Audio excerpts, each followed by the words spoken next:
이지혁 대표 나 좀 도와줘야겠소. 내 아내, 아니 그 가면 쓴 괴물 고성이에 대해 모든 걸 알아야겠어. 모든 진실을 밝힐 유일한 열쇠가 당신 손에 있다고 했지? 모든 것이 평온하다 믿었던 늦은 밤. 박진석 회장의 완벽했던 인생은 이지혁과의 대화로 산산조각납니다. 가장 사랑했던 아내는 가면을 쓴 괴물이었고, 목숨보다 귀한 아들은 진실을 알게 된 대가를 치르고 있었습니다. 수십 년간 감춰진 끔찍한 비밀과 사라진 쌍둥이의 진실이 드러나는 순간, 박 회장은 감당하기 힘든 현실과 마주해야만 합니다. 진실을 깨달은 아버지가 과연 가족을 지켜낼 수 있을까요? 구독을 눌러주세요. 화려한 날들 지금 시작할게요. 늦은 밤이었습니다. 박진석 회장의 저택은 평소와 달리 고요했어요. 진석은 침실 침대에 비스듬히 누워 천장을 바라보고 있었죠. 오늘따라 집이 너무 조용했습니다. 아내 고성이는 모임을 다녀온다며 일찍 외출했는데 아직 돌아오지 않았습니다.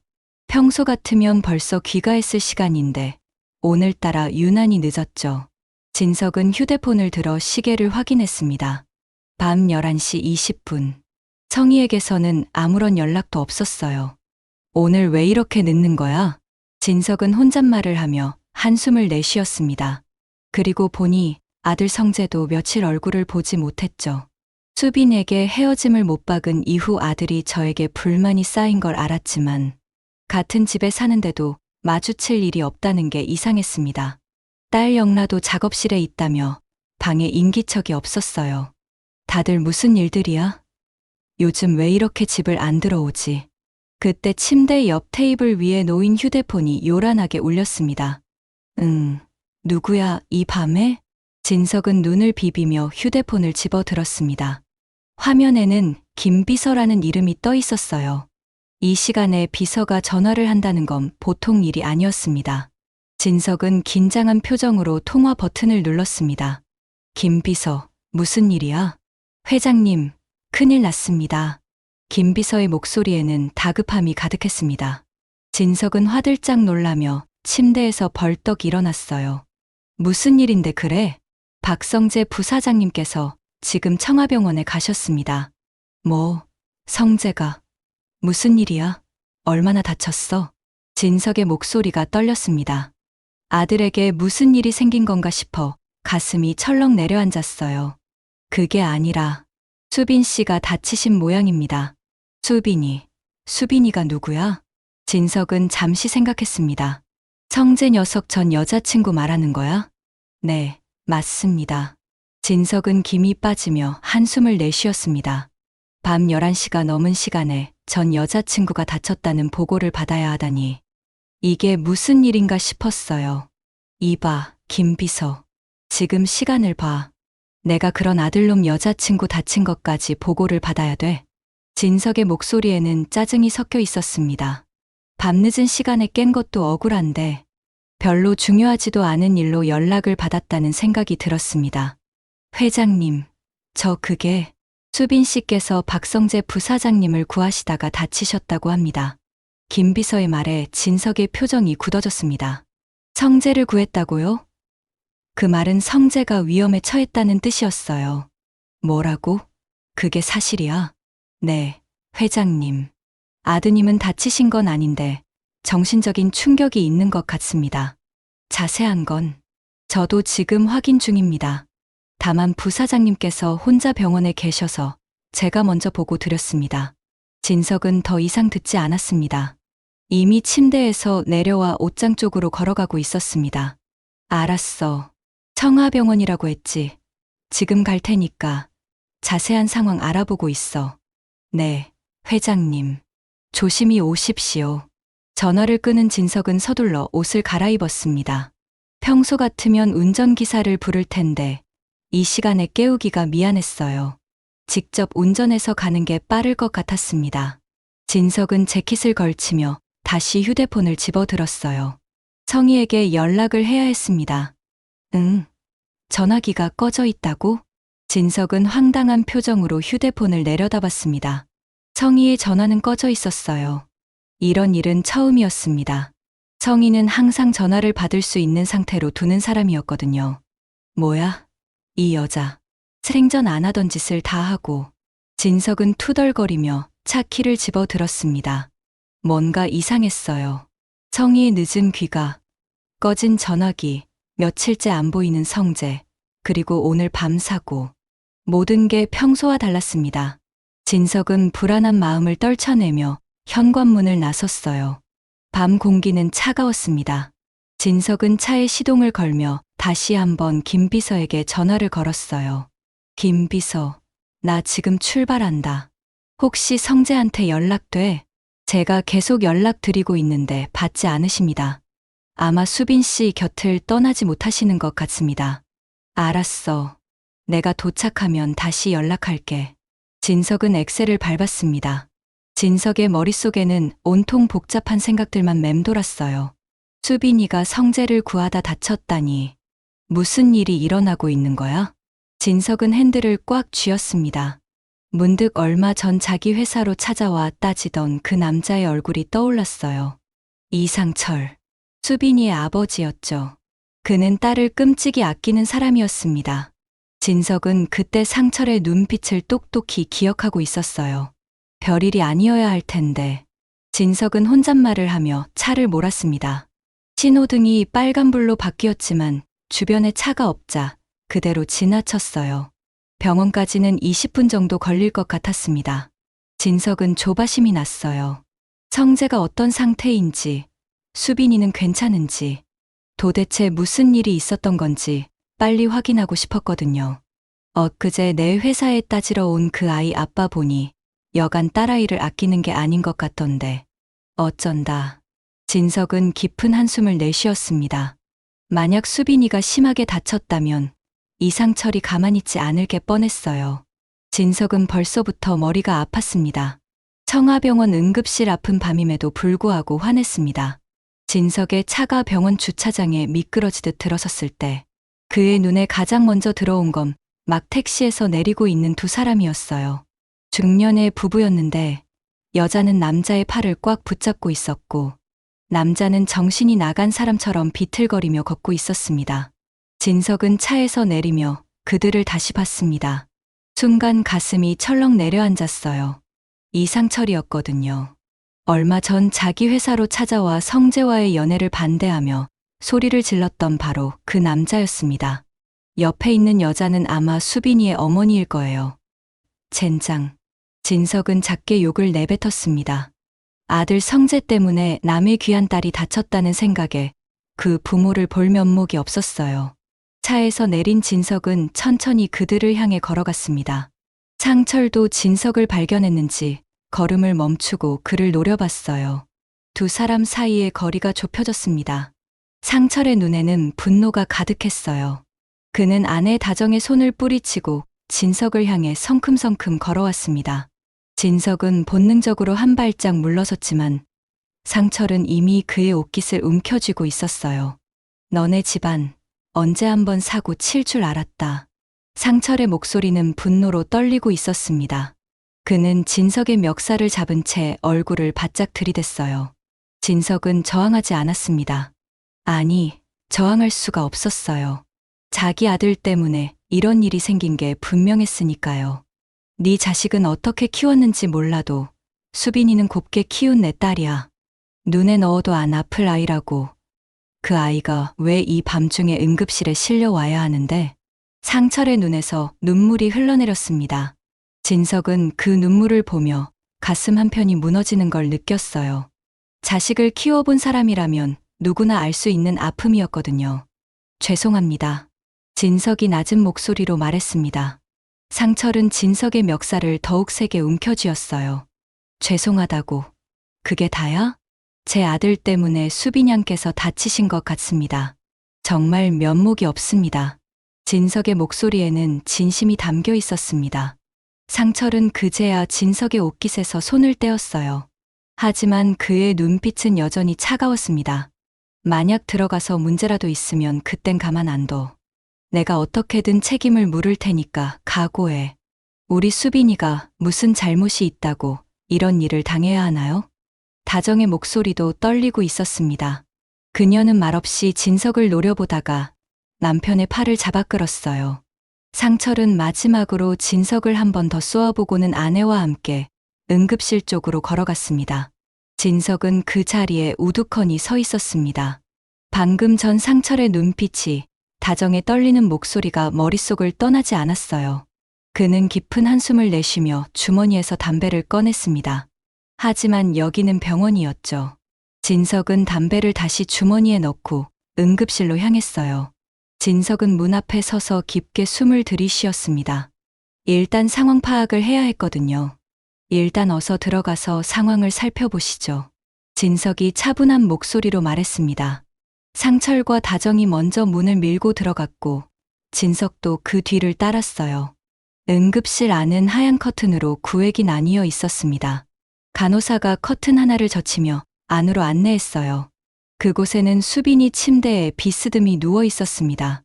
그녀의 얼굴에는 작은 상처가 몇 개 있었지만 표정만큼은 평온했어요. 다만 수빈은 옆에 앉아 있는 성재를 사랑스럽게 바라보고 있었습니다. 성재는 수빈의 손을 두 손으로 꼭 잡은 채 펑펑 울고 있었어요. 그의 어깨가 흔들릴 때마다 수빈이 손을 더 꽉 쥐어주는 게 보였습니다. 진석은 그 모습을 보며 가슴 한편이 뜨거워지는 걸 느꼈습니다. 성재가 저렇게 우는 모습을 본 게 언제였을까요? 어렸을 때 무릎이 까져서 울던 모습 이후로는 처음이었어요. 저렇게 사랑하고 있었다니. 상철과 다정도 그 광경을 보며 선뜻 다가서지 못하고 있었습니다. 두 사람이 나누는 사랑이 너무나 절절하게 느껴졌거든요. 그때 의사가 차트를 들고 들어왔습니다. 흰 가운을 입은 젊은 남자 의사였는데 피곤한 기색이 역력했어요. 보호자분이신가요? 의사가 상철과 다정을 번갈아 쳐다보며 물었습니다. 다정이 급히 대답했어요. 네, 저희가 수빈이 부모입니다. 우리 딸 어때요? 의사는 차트를 확인하며 천천히 말했습니다. 이수빈 씨, 넘어지면서 일시적인 충격이 있었습니다. 엑스레이하고 CT 다 확인했는데요. 의사가 잠시 말을 멈췄습니다. 상철과 다정의 얼굴이 동시에 창백해졌어요. 진석도 숨을 죽이고 의사의 다음 말을 기다렸습니다. 외관상 큰 이상은 없으니 너무 걱정하지 마십시오. 잠시 안정을 취한 후에 돌아가시면 되겠습니다. 의사의 말에 다정이 그 자리에 주저앉을 뻔했습니다. 상철이 아내를 재빨리 붙잡았어요. 두 사람 모두 안도의 한숨을 내쉬었습니다. 진석도 모르게 가슴을 쓸어내렸어요. 다만 오늘 밤은 집에서 누군가 옆에 계셔야 합니다. 혹시 모를 상황에 대비해서요. 머리를 다친 경우엔 24시간 관찰이 필요하거든요. 네네, 알겠습니다. 감사합니다, 선생님. 다정이 눈물을 닦으며 말했습니다. 의사는 고개를 끄덕이고 밖으로 나갔어요. 수빈이 작은 목소리로 말했습니다. 엄마, 아빠, 저 괜찮아요. 성재는 여전히 수빈의 손을 놓지 않고 있었습니다. 상철은 딸의 얼굴을 한참 들여다보다가 천천히 몸을 돌렸어요. 그리고 진석을 똑바로 쳐다봤습니다. 그의 눈빛은 여전히 차갑고 날카로웠어요. 당신. 상철의 목소리는 낮았지만 무게가 실려 있었습니다. 진석은 자세를 바로 하고 상철을 마주 봤어요. 무슨 일인지, 누가 우리 수빈이를 이렇게 만들었는지 알아와요. 제대로 알아내서 내 손으로 목을 부러뜨려 놓을 테니까. 상철의 목소리는 떨리고 있었습니다. 분노와 아픔이 뒤섞인 목소리였어요. 진석은 정중하게 고개를 숙였습니다. 정말 죄송합니다. 제 아들 일로 수빈 씨께서 다치셨으니 이 모든 게 제 책임입니다. 진석의 목소리에는 진심이 담겨 있었습니다. 그는 더 깊게 허리를 숙이며 말을 이었어요. 반드시 발본색원하겠습니다. 누가 이런 짓을 했는지 끝까지 찾아내겠습니다. 진석은 고개를 들어 다시 한번 성재와 수빈을 바라봤습니다. 두 사람은 여전히 손을 꼭 잡고 있었어요. 성재가 저런 표정을 짓는 걸 본 적이 있었던가. 진석은 문득 그런 생각이 들었습니다. 아들의 얼굴에는 사랑과 미안함, 안도와 고통이 모두 섞여 있었거든요. 죄책감이 밀려왔습니다. 고성이, 나도 사랑하는 그 여자와 결혼했었는데 난 왜 이들을 막았을까? 진석은 조용히 응급실을 나왔습니다. 복도에는 김 비서가 기다리고 있었어요. 진석은 그에게 다가가 낮은 목소리로 물었습니다. 알아봤나? 김 비서가 고개를 끄덕이며 대답했습니다. 네, 회장님. 아드님께서 수빈 씨와 함께 계실 때 뒤에서 누군가 오토바이로 부사장님을 해치려고 한 것 같습니다. 뭐라고? 진석의 목소리가 커졌습니다. 주변에 있던 사람들이 그를 쳐다봤어요. 진석은 목소리를 낮추며 김 비서를 복도 구석으로 끌고 갔습니다. 오토바이로 사람을 해치려 했다고? 성재를? 네. 그걸 다행히 수빈 씨께서 먼저 보셨습니다. 순간적으로 부사장님을 밀쳐서 부사장님은 크게 다치지 않으셨고요. 진석은 입술을 깨물었습니다. 수빈이 성재를 구했다는 말이었어요.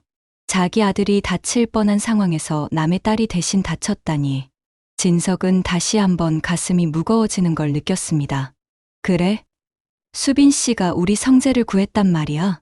네, 회장님. 진석은 한참 동안 말이 없었습니다. 그의 머릿속에는 방금 전 본 수빈의 모습이 떠올랐어요.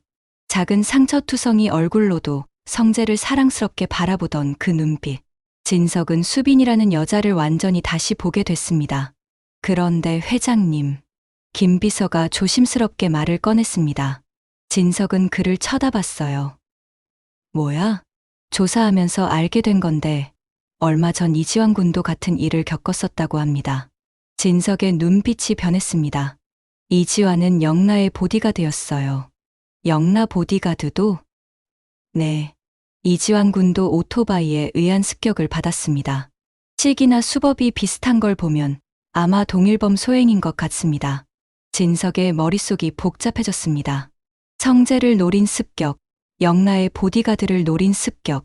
두 사건이 같은 사람의 소행이라면 이건 우연이 아니었어요. 누군가 의도적으로 자기 가족을 노리고 있다는 뜻이었습니다. 범인은? 아직입니다.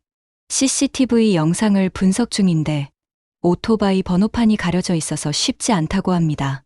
진석은 창밖을 내다봤습니다. 밤하늘에는 별이 하나도 보이지 않았어요.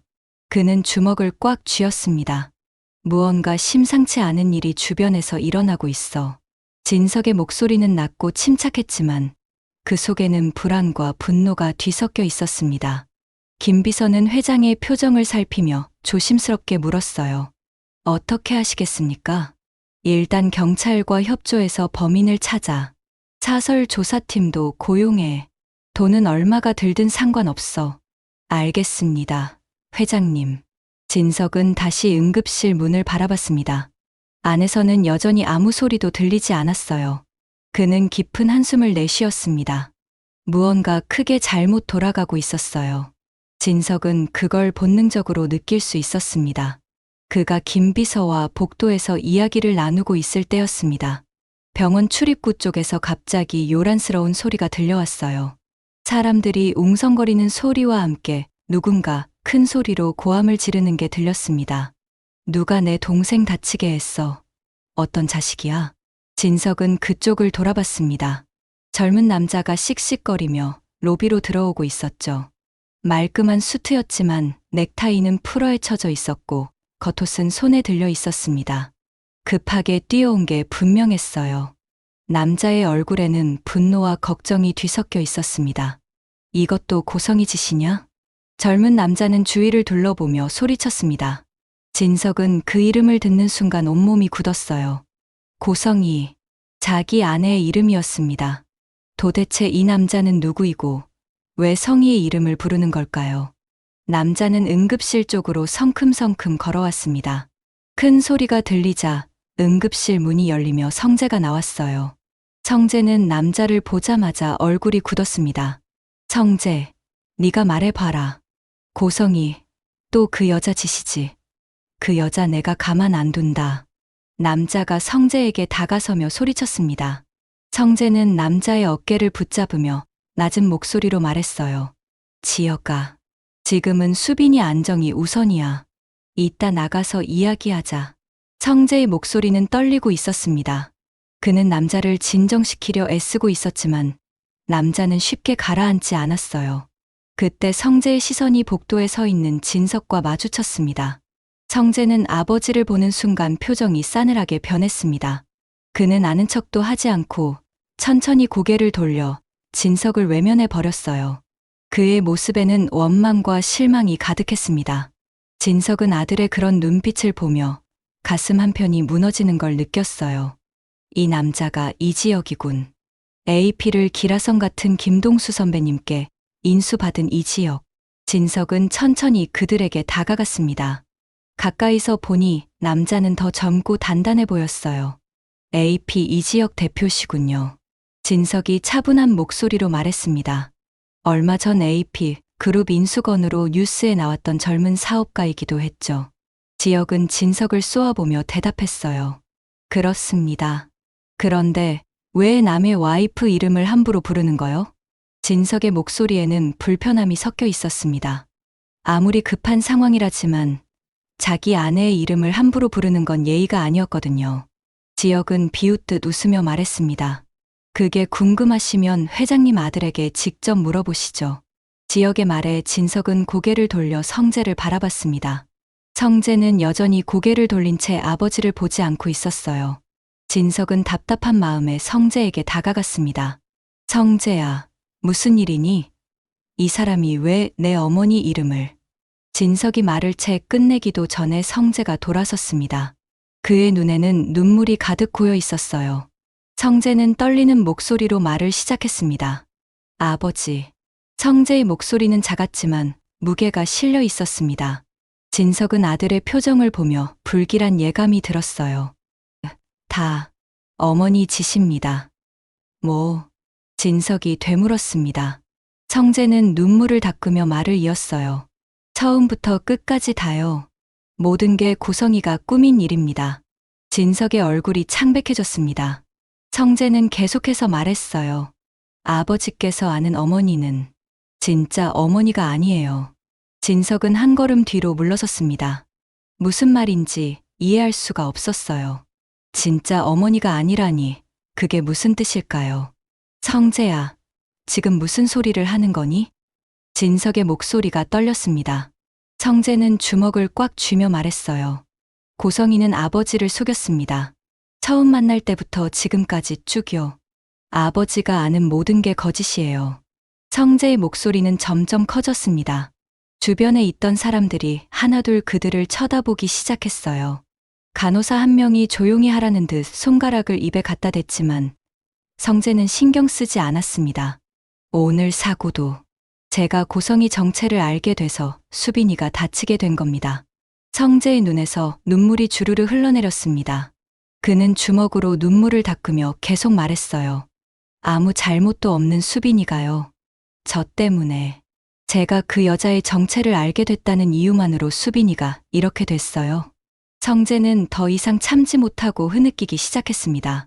진석은 그 모습을 보며 다리에 힘이 풀리는 걸 느꼈어요. 벽에 손을 짚고 겨우 균형을 잡았습니다. 성재야, 네가 지금 무슨 말을? 진석이 떨리는 목소리로 물었습니다. 지혁이 나서서 말했어요. 회장님. 고성희 씨는 처음부터 회장님을 이용할 목적으로 접근했습니다. 이용? 진석이 지혁을 쳐다봤습니다. 지혁은 단호한 표정으로 고개를 끄덕였어요. 네. 저희가 조사한 바로는 고성희 씨에게는 숨겨진 과거가 있습니다. 그리고 그 과거와 관련된 사람이 지혁이 잠시 말을 멈췄습니다. 그는 성재를 쳐다보며 계속 말해도 되는지 확인하는 눈빛을 보냈어요. 성재가 고개를 끄덕이자 지혁은 다시 입을 열었습니다. 제 후배인 지은호입니다. 고성희 씨는 은호를 버렸던 친엄마예요. 진석의 머릿속이 하얗게 변했습니다. 고성희가 딸을 버렸다고요? 그것도 지혁의 후배를. 진석은 아무 말도 할 수 없었어요. 그뿐만이 아닙니다. 고성희 씨는 그 딸을 이용해서 쌍둥이 아들의 간 이식을 받으려 했습니다. 지혁의 말에 진석은 비틀거렸습니다. 김 비서가 급히 진석을 붙잡았어요. 진석은 입술을 떨며 물었습니다. 쌍둥이 아들, 그게 무슨... 한우진입니다. 회장님께서 아시는 그 우진이요. 성재가 조용히 말했습니다. 진석은 우진을 미국에서 유학 중인 걸로만 알고 있었는데 성희가 데리고 있는 전 남편의 아들, 착하고 조용한 아이였죠. 우진이가 쌍둥이라니? 진석이 중얼거렸습니다. 성재는 고개를 끄덕이며 말했어요. 네. 우진이와 은호 씨는 쌍둥이예요. 고성이는 둘 중 하나를 버리고 하나만 데리고 왔습니다. 그리고 수십 년이 지난 지금 버렸던 딸을 다시 찾아내 아들의 간을 받으려 했어요. 진석은 그 말을 듣는 순간 모든 게 이해됐습니다. 성희가 최근 들어 자주 외출했던 것, 전화를 꺼두는 일이 많아진 것, 무언가 숨기는 듯한 행동들, 모든 게 이것 때문이었던 거예요. 그리고 최근 고성이가 사라진 우진이 행방을 찾다가 성재한테 걸린 거예요. 그래서 성재를 없애려 했던 거고요. 지역의 말에 진석은 더 이상 서 있을 수가 없었습니다. 그는 벽에 등을 기댄 채 천천히 주저앉았어요.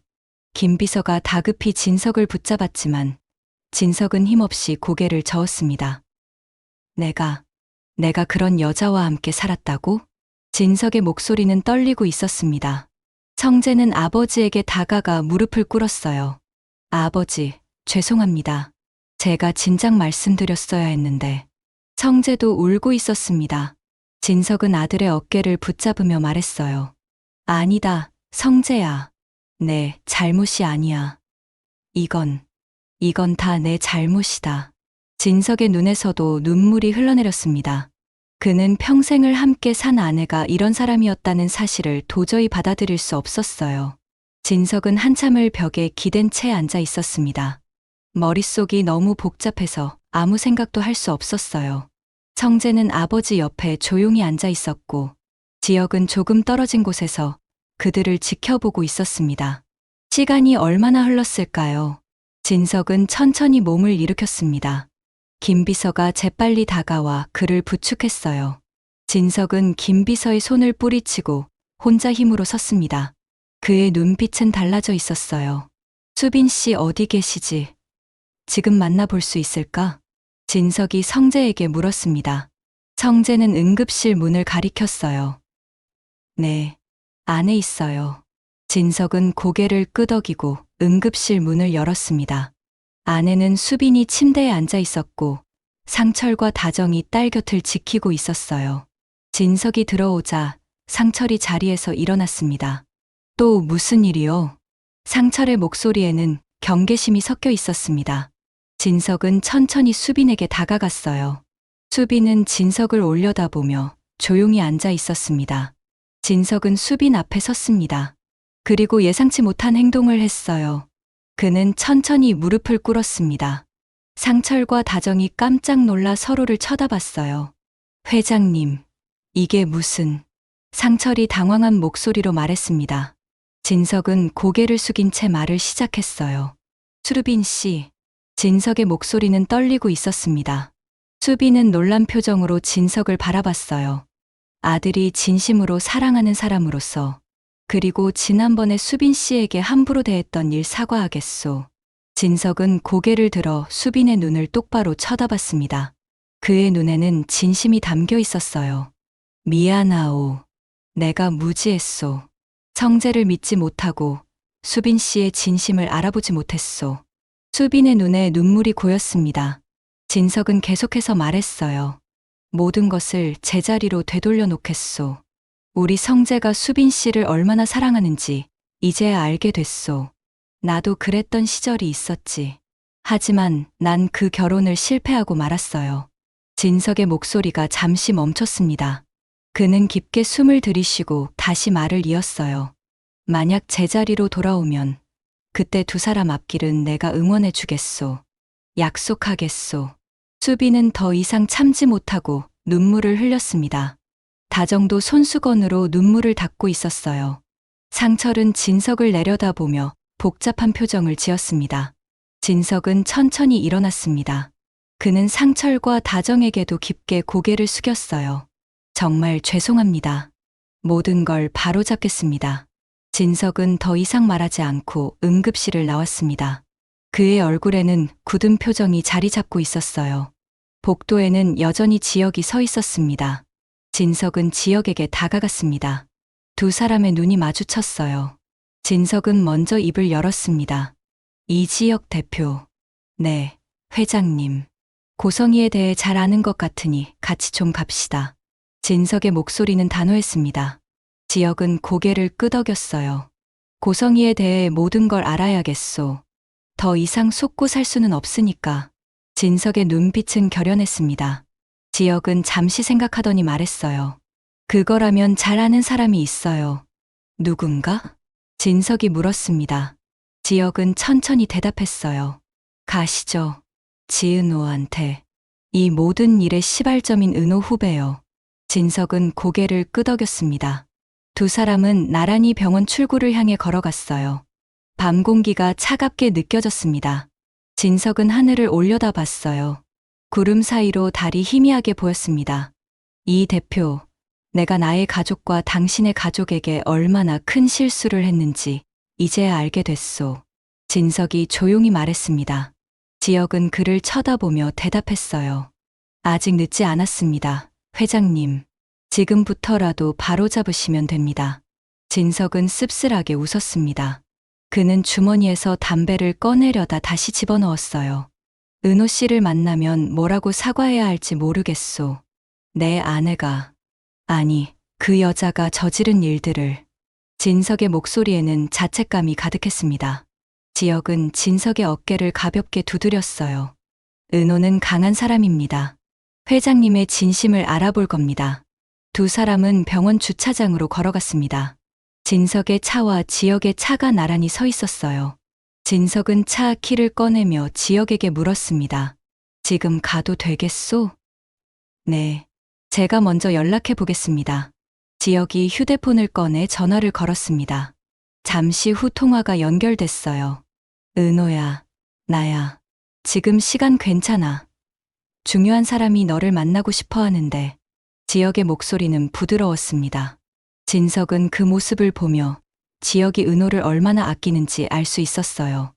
응, 알겠어. 조금 있다가 갈게. 지혁이 전화를 끊고 진석을 쳐다봤습니다. 가시죠, 회장님. 모든 진실을 알려줄 사람에게로. 진석은 깊게 숨을 들이쉬고 차 문을 열었습니다. 엔진 소리가 조용히 울렸어요.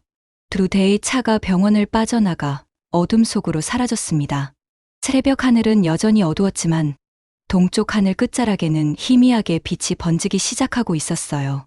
평생을 믿어왔던 아내의 배신, 그리고 그로 인해 고통받은 아들과 피해자들. 박진석 회장은 차가운 새벽 공기를 맞으며 비로소 지난날의 오만함을 벗어던집니다. 자신의 잘못을 인정하고 피해자 앞에 무릎 꿇은 아버지. 이제 그는 더 이상 방관자가 아닙니다. 가면을 쓴 아내 고성희를 향한 박진석과 이지혁의 본격적인 반격은 과연 성공할 수 있을까요? 그로 인해 성재와 수비는 행복한 결말로 이어질까요? 댓글로 의견을 남겨주세요. 구독과 좋아요를 부탁드립니다. 감사합니다.